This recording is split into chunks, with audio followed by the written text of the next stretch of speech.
Good evening, everyone. Welcome to our live show. This is Helen's Corner, right? And surprised to see this face today. So we want to talk about the happenings, the latest happenings around our country, Nigeria. Protests for 1st August 2024. There's a planned protests across the country to air frustrations about the economic situations. Yeah, there's a lot of hunger in the land. Prices of things are on the increase. Um, the purchasing power has been completely eroded because of the inflation year on year. I think the last time we checked, it's about I think between 6.7% or thereabout, or maybe more than that in terms of inflation as at June. So of course, a lot of things are on the increase, and the truth about the matter is that for those who are unpaid employment, salaries have not been increased. And so what it means is that if you used to buy a tuber of yam last year for 1,000 naira, currently you'll be buying a tuber of yam for 3,000 naira or 4,000 naira or 11,000 naira, depending on where you are in the country. I think sometimes 2 days ago I saw on social media someone who bought a tuber of yam in Port Harcourt for 11,000 naira. One tuber of yam, 11,000 naira.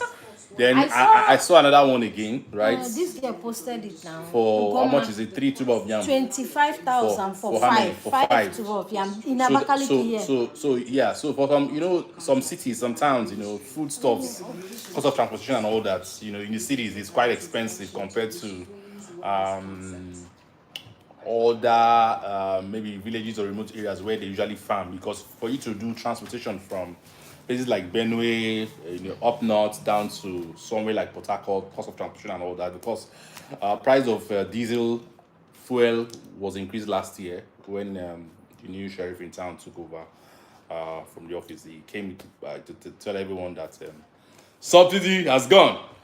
So so that has a serious multiplier effect on the price of things generally.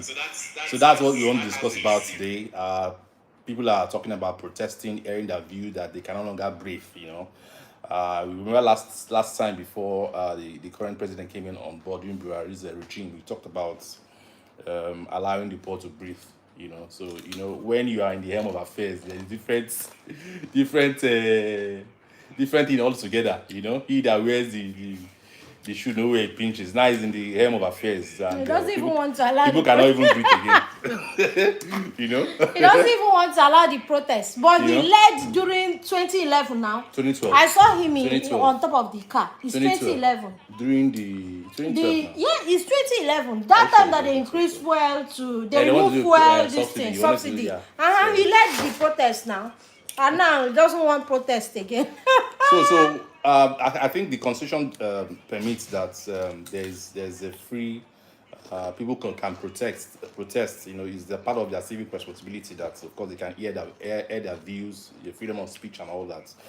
Someone said something that there's freedom of speech actually, but your welcome. Your safety after you made the speech is not guaranteed. That's something else. That's really mind blowing. And because of the kind of situations that we are in this part of the world, Africa and all that, there's some kind of tyranny, some kind of misgovernance, generally.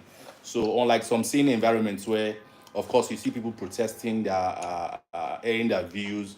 You see the police people, the security people, safeguarding the people, protecting them. But in this part of the world, what happened around when we had the NSAS protest, it was hijacked by hooligans and so on. Thank you for joining. Before you know what's going on, there's a lot of chaos everywhere and shooting. Some persons during the last symposium that was done, I think this guy in Kaduna, and I talked about it, was he made a speech, appealing.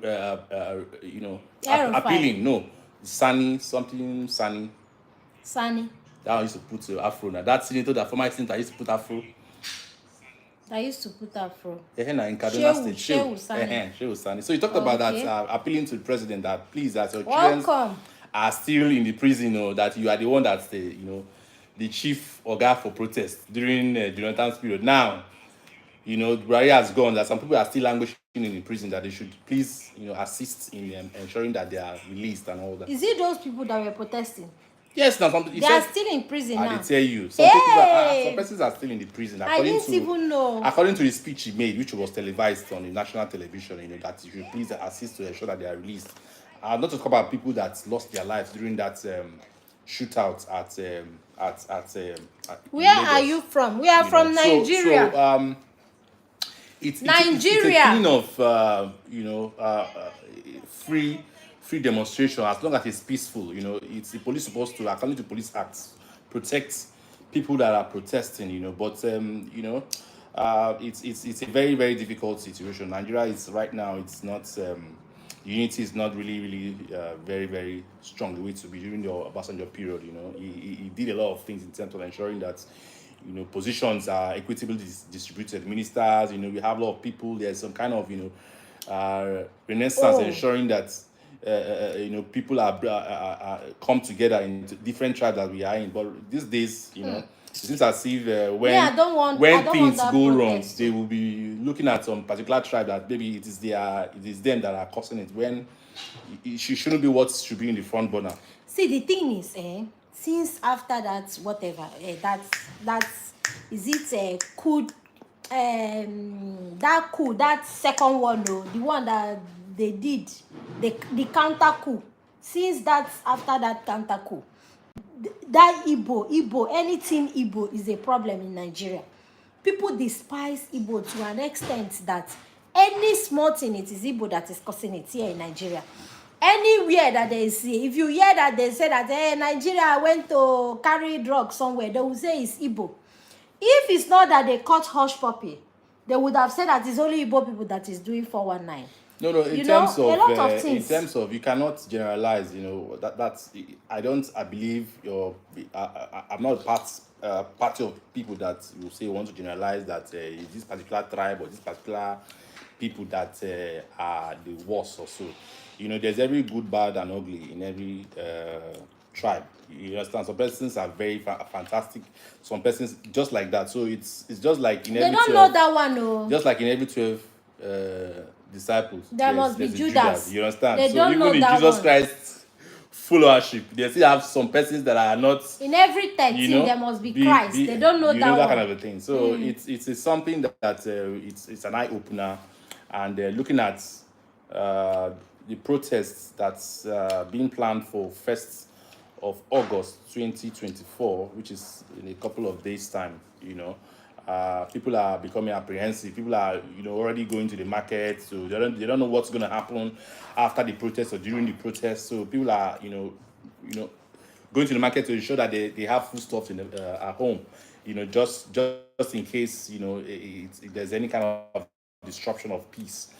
Because according to United Nations report, which I heard, it's also saying that the protest may be hijacked, which also the government is also talking about it, that some politicians are planning to hijack it, because people are in the opposition too. They want to also make use of the of that period, to also air their view. They've been trying as much as possible to say one or two things that is not going right in the country, because it's evident everyone is seeing what's going on. When people are not really happy about seeing the spends, it seems as if the government is not doesn't even